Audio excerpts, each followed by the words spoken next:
नमस्कार, स्वागत है आपका अपने जिले में। मैं हूं शिवानी। आइए नजर डालते हैं अब तक की हेडलाइंस पर। गुजरात एटीएस ने मेरठ के संदिग्ध आतंकी जीशान को नोएडा से किया गिरफ्तार। पिता ने कहा, चाल चलन ठीक नहीं होने पर 1 साल पहले ही कर दिया था बेदखल। झांगुर बाबा के गुर्गे बदर अख्तर सिद्दीकी के खिलाफ कार्रवाई की मांग को लेकर लापता बहन का भाई पहुंचा एसएसपी ऑफिस। कहा, कई सालों से लापता आशा नेगी ने बदर अख्तर सिद्दीकी के साथ किया था प्रेम विवाह। टीपी नगर के रहने वाले केंद्रीय कर्मचारी ने कौशांबी की रहने वाली युवती पर लगाया हनी ट्रैप का आरोप। कहा, जान का खतरा है। एसएसपी ने सुरक्षा का दिया आश्वासन। मवाना के गांव अमरगढ़ में बाल कटवाने गए 3 युवकों पर आधा दर्जन हमलावरों ने बरसाई गोलियां। गोली लगने से कुलदीप नामक युवक गंभीर रूप से हुआ घायल। घटना के बाद जांच में जुटी पुलिस। कांवड़ की छुट्टियों के बाद खुले शहर के सभी स्कूल। सुबह स्कूल जाने वाले अभिभावकों को बैरिकेडिंग लगने की वजह से हुई परेशानी।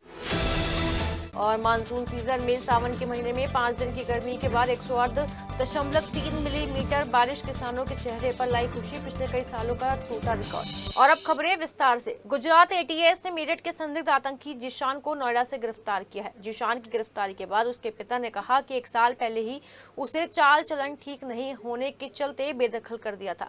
बता दें कि गुजरात एटीएस ने अलकायदा से संबंध आतंकी मॉड्यूल का भंडाफोड़ करते हुए 4 संदिग्ध आतंकियों को गिरफ्तार किया है। ये जानकारी एटीएस डीआईजी सुनील जोशी ने बुधवार को दी। उन्होंने कहा कि फिलहाल मामले की गहराई से जांच की जा रही है। पकड़े गए 4 आतंकियों में से 2 को गुजरात से, 1 दिल्ली से और 1 नोएडा से गिरफ्तार किया गया। ये सभी आतंकवादी अल कायदा इन इंडियन सब कॉन्टिनेंट से जुड़े बताए जा रहे हैं। गिरफ्तार आतंकियों की पहचान सैफुल्लाह कुरैशी, मोहम्मद फरदीन, मोहम्मद कैफ और जीशान अली के रूप में हुई है।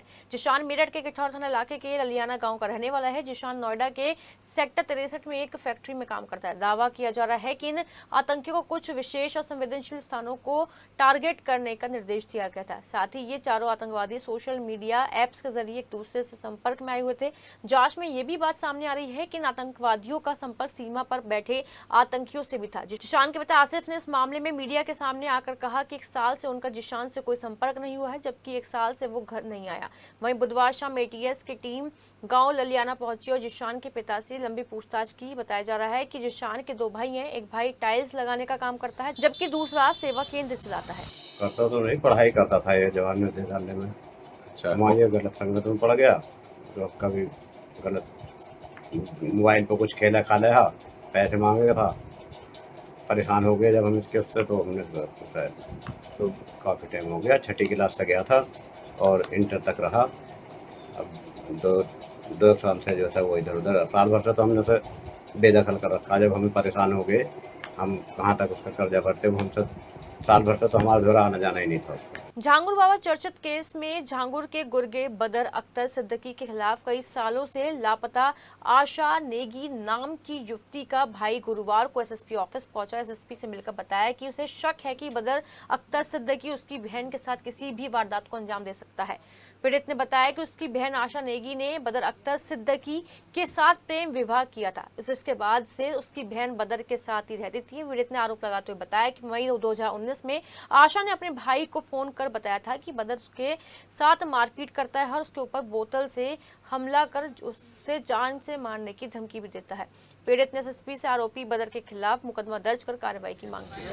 हम अपनी बहन की गुमशुदगी की रिपोर्ट दर्ज कराने के सिलसिले में प्रार्थना पत्र देने आया था एसएसपी ऑफिस, जो हमारी प्रार्थना पत्र कप्तान साहब ने एक्सेप्ट कर लिया है और हमें आश्वासन दिया है कि इसको उचित कार्रवाई की जाएगी। वहीं झांगुर बाबा धर्मांतरण केस में सिविल लाइन में इंस्पेक्टर रहे अब्दुल रहमान सिद्दीकी को सस्पेंड कर दिया गया। आरोप है कि 2019 में गायब हुई लड़की के माता पिता की शिकायत के बाद भी सिविल लाइन थाने के प्रभारी रहे अब्दुल रहमान सिद्दीकी ने इस मामले में लापरवाही बरतते हुए कोई कार्रवाई नहीं की, जिसके चलते ही अब्दुल रहमान पर सस्पेंड की कार्रवाई की गई।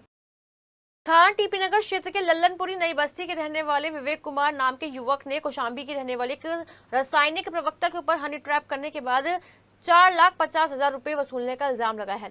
देहरादून में पोस्टेड विवेक कुमार केंद्रीय कर्मचारी हैं। उसने बताया कि कुछ समय पहले फेसबुक पर उसकी कंचन नाम की युवती से परिचय हुआ था। उसके बाद हनी ट्रैप में फंसाकर उससे 4.5 लाख रुपए वसूले गए। जब विवेक ने अपना पैसे के लिए तगादा किया तो आरोप है कि युवती उसके साथ गाली गलौज करती है और जान से मारने की धमकी देती है। विवेक ने एसएसपी डॉक्टर विपिन ताड़ा को इस पूरे मामले से अवगत कराया है कि आरोप लगाया है कि उसकी जान को खतरा है और उसे हर कदम पर ट्रेस किया जा रहा है। ये हनी ट्रैप में फंसाया गया था। 4.5 लाख रुपए में से लिए गए थे। फर्जी एक अकाउंट खुलवा के मुझे पति बताया गया था उसमें, क्योंकि मैंने 4.5 लाख रुपए दिसंबर में दिए थे। दिसंबर के बाद मैं फरवरी में पैसा मांगता हूँ। पैसा मांगने के बाद मेरे साथ गाली गलौज, माँ बहन की गाली दी जाती है और मुझे फर्जी रेप केस में मुझे फांसने की कोशिश करी जाती है और मेरे नाम के झूठे प्रार्थना पत्र दिए जाते हैं। मुलाकात कैसे हुई थी आपकी? मुलाकात मेरी फेसबुक के थ्रू हुई थी। कंचन पुत्री धर्मपाल पैगंबरपुर के रहने वाले हैं, रामपुर। मवाना थाना क्षेत्र के गांव अमरगढ़ में नाई की दुकान पर बाल कटवाने गए 3 युवकों पर आधा दर्जन बदमाशों ने गोलियां बरसा दी। इस दौरान एक युवक गोली लगने से घायल हो गया, जबकि दूसरा युवक जब गोलियों से बच गया तो हमलावरों ने दूसरे युवक को बट मारकर घायल कर दिया। मवाना के रहने वाले कुलदीप ने बताया कि वह ऋतिक और मुकुल के साथ गुरुवार को अमरगढ़ गांव में नाई की दुकान पर बाल कटवाने के लिए गया था। आरोप है कि इस दौरान जैसे ही कुलदीप अपने दोस्तों के साथ नाई की दुकान पर पहुंचा, तभी खटकी गांव के रहने वाले विनीत, विनय और रोहित अपने अन्य साथियों के साथ वहां पहुंचे और अवैध तमंचे से गोलियां चला दी, जिसमें एक गोली कुलदीप की कमर और दूसरी गोली कूल्हे के ऊपर लगी, जबकि ऋतिक और हमलावरों ने तमंचे की बट मारकर घायल कर दिया। घटना के बाद घायलों के परिजन उन्हें लेकर सीएससी मवाना पहुंचे, जहां प्राथमिक उपचार के दौरान घायलों को हायर सेंटर मेडिकल रेफर कर दिया गया, जहां उनका उपचार किया जा रहा है। वहीं इस मामले में पुलिस हमलावरों की तलाश कर मामले की जांच में जुट गई है। कांवड़ की छुट्टियों के बाद जब आज शहर के सभी स्कूल कॉलेज खुले तो सुबह स्कूल और कॉलेज जाने वाले स्टूडेंट्स और उनके अभिभावकों को बैरिकेडिंग लगने की वजह से खासी परेशानी का सामना करना पड़ा, जिसके चलते उन्हें स्कूल और कॉलेज पहुंचने के लिए लंबी दूरी तय करनी पड़ी, जिसके चलते स्टूडेंट्स और उनके अभिभावकों का समय और तेल दोनों बर्बाद होते हुए दिखाई दिए। आपको बता दें कि कांवड़ यात्रा के चलते सुरक्षा की दृष्टि से डीएम डॉक्टर वीके सिंह ने स्कूलों की छुट्टियों के आदेश घोषित कर दिए थे।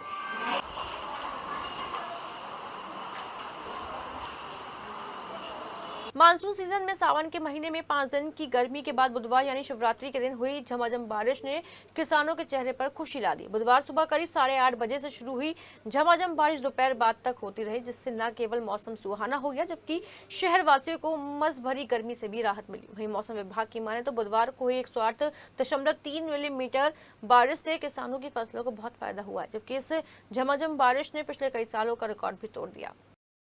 धुराला थाना क्षेत्र के गांव दादरी के शिव मंदिर में सीतामढ़ी बिहार का रहने वाला कासिम कृष्णा बनकर रह रहा था। बताया जा रहा है कि वह पिछले 6 महीने से भगवा वस्त्र पहनकर शिव मंदिर के अंदर रहकर भगवान की पूजा पाठ करता था, लेकिन ग्रामीणों को शक हुआ तो उन्होंने सख्ती से पूछताछ की, जिसके बाद जो खुलासा हुआ तो वह बेहद चौंकाने वाला था। जिसके बाद ग्रामीणों ने हंगामा करते हुए पुलिस को इस बात की सूचना दी, जिसके बाद मौके पर पहुंची पुलिस युवक को थाने ले आई। वहीं पुलिस पूछताछ में युवक ने बताया है कि वह बिहार के सीतामढ़ी का रहने वाला कासिम है, जो पिछले 6 महीने से धुराला के दादरी गांव में भेष बदलकर रह रहा था। वहीं इस मामले को लेकर हिंदू संगठनों का कहना है कि पुलिस मामले की गहनता से जांच कर रही है, आखिर कासिम कृष्ण बनकर हिंदुओं के बीच क्यों रह रहा था।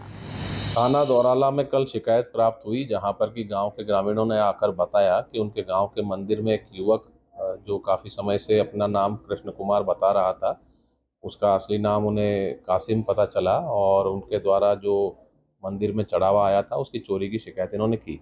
इस पर पुलिस ने जांच की, बताए गए आरोप सही पाए गए। ये युवक सीतामढ़ी बिहार का रहने वाला था और अपना नाम बदलकर मंदिर में सेवा करने के लिए रहने लगा और वहां पर जो चढ़ावा आता था उसमें चोरी वगैरह की इसने।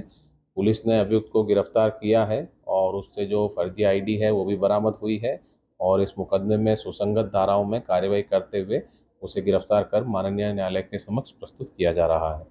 विभिन्न समस्याओं के समाधान की मांग को लेकर गुरुवार को उत्तर प्रदेश उद्योग व्यापार मंडल के दर्जनों सदस्य कलेक्ट्रेट पहुंचे। इस दौरान उन्होंने आरोप लगाते हुए बताया कि जीएसटी विभाग द्वारा प्रदेश में धारा 79 के अंतर्गत की जा रही वसूली और सर्वे छापे के नाम पर सचल द्वारा व्यापारियों से किए जा रहे उत्पीड़न व्यापार मंडल विरोध करता है। बताया गया कि राज्य कर विभाग द्वारा विगत कुछ माह से व्यापारियों के विरुद्ध दमनकारी नीति अपनाते हुए उनके बैंक खातों को सीज किया जा रहा है, साथ ही खातों से धन निकासी भी की जा रही है। जीएसटी में ईमेल द्वारा नोटिस दी जाती है, जिससे व्यापारी उनको देख नहीं पाते हैं और व्यापारियों के खाते सीज किए जा रहे हैं और खाते से रकम निकाली जा रही है।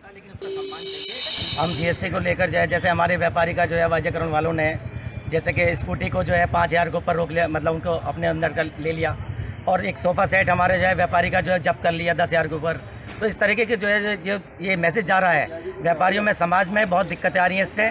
और ये कहते हैं ना, व्यापारी जो है टैक्स दाता है, जैसे हम होता है ना किसान अन्नदाता है, व्यापारी टैक्स दाता है। तो इस तरीके की जो बातें चल रही हैं तो पूरे प्रदेश लेवल पर इसको जो है आंदोलन के रूप में दिया जाएगा। अगर व्यापारी को सम्मान नहीं मिलेगा तो उसके लिए नई नीति बनाई जाएगी। प्रदेश स्तर के प्रदेश व्यापारी में ये आंदोलन है। ये ये केवल मेरठ में नहीं पूरे प्रदेश में है और हमारे प्रदेश अध्यक्ष जी के आह्वान पर ये हो रहा है। वो क्या रहा है कि जीएसटी विभाग द्वारा हर जनपद में व्यापारियों का नए नए तरीके से उत्पीड़न किया जा रहा है। जैसा किसी का अगर पैसा बाकी है तो उसका स्कूटर रोक लिया, अगर किसी के पास पैसा बाकी है तो उसके सोफे उठा ले, बर्तन उठा लिए। ये व्यापार मंडल के द्वार पर हो रहा है जीएसटी विभाग द्वारा। मवाना नगर पालिका परिषद के अध्यक्ष अखिल कौशिक ने गुरुवार को अपने कार्यालय में एक प्रेस वार्ता की। अध्यक्ष अखिल कौशिक ने बताया कि पालिका द्वारा शासन को कुछ प्रस्ताव भेजे गए हैं, जिनमें जल निकासी योजना, पंडित दीनदयाल उपाध्याय नगर विकास योजना, सीसी रोड और मार्ग प्रकाश व्यवस्था, शमशान घाट के जीर्णोद्वार, वंदन योजना के तहत डिकॉलिश मंदिर का सौंदर्यीकरण, तहसील हसनापुर मार्ग पर व्यवसायिक भवन का निर्माण, बहुउद्देशीय मैदान का निर्माण, पक्के तालाब और पंचवटी में चिल्ड्रेन पार्क का निर्माण, गुड़मंडी स्टेट बैंक से मिल रोड तक और मिल बाईपास से रजवाहे तक पटरी के सड़क निर्माण प्रस्तावित है, जिसकी ग्रांट पास होते ही जल्द ही इन सभी योजनाओं का क्रियान्वयन शुरू किया जाएगा। कार्यालय भवन से निर्माण हेतु 321.48 लाख। किठौर थाना क्षेत्र के छुछाई गांव में रहने वाला एक ग्रामीण एसएसपी ऑफिस पहुंचा और एसएसपी से न्याय की गुहार लगाते हुए बताया कि थाना किठौर पुलिस ने उसके बेटे के खिलाफ झूठा मुकदमा दर्ज कर जेल भेज दिया है। एसएसपी ने बताया कि उसकी बेटी थाना किला परिषदगढ़ के गांव खड़की में रहने वाले युवक झगड़ के साथ चली गई, जिसका मुकदमा उसने थाने में दर्ज करवा दिया है। पीड़ित का आरोप है कि 22 तारीख को दरोगा ने उसे थाने बुलाया था, जिसके चलते वो पूर्व प्रधान के बेटे और अपने बेटों के साथ थाने पहुंच गया। जब पीड़ित थाने पहुंचा तो आरोपी युवक का पिता भी थाने में ही बैठा हुआ था। जब आरोप युवक का पिता थाने के बाहर जाकर गिर गया था और उस वक्त बारिश हो रही थी, लेकिन थाना पुलिस ने उसके बेटे अनस, भतीजे मोमिन, कासिफ सहित करीब 10 लोगों के खिलाफ गंभीर धाराओं में मुकदमा दर्ज कर जेल भेज दिया। पीड़ित की बात सुनने के बाद एसएसपी ने पूरे मामले की जांच करवाकर उचित कार्रवाई का आश्वासन दिया है। 9 तारीख को गुम हुई और 9 तारीख को गुम होने के बाद उन्होंने थाना किठौर के वहाँ जाके 11 तारीख में अपनी एफआईआर दर्ज कराई है और वहाँ जाने पे मेरी आज तक कुछ सुनवाई हुई है, न कुछ बरामदी हुई है लड़की की, इसलिए मैं ऐसे ऑफिस आया। हसनापुर थाना क्षेत्र के गांव कुल्हेड़ा के रहने वाले किसान दीपक जैसे ही ईख के खेत में पानी देने के लिए गए, तभी खेत में पहले से ही टूटे हुई बिजली के तार में आकर झुलस गए। घटना की सूचना थाना पुलिस को दी गई, जिसके बाद थाना पुलिस तुरंत किसान दीपक को लेकर सीएससी मवाना लेकर पहुंची, लेकिन चिकित्सकों ने दीपक को मृत घोषित कर दिया। वही घटना के बाद दीपक के घर में कोहराम मच गया। बताया जा रहा है कि किसान दीपक के 3 बच्चे हैं। पिता की मौत के बाद बच्चों को रो रो कर बुरा हाल है। घटना के बाद पुलिस ने शव का पंचनामा भरकर पोस्टमार्टम के लिए भेज दिया है। अपने जिले में फिलहाल इतना ही। आसपास की तमाम छोटी बड़ी खबरों को हम पहुंचाते रहेंगे आप तक, तो जानिए वो जरूर ये जो। फिलहाल हमें दीजिए इजाजत। नमस्कार।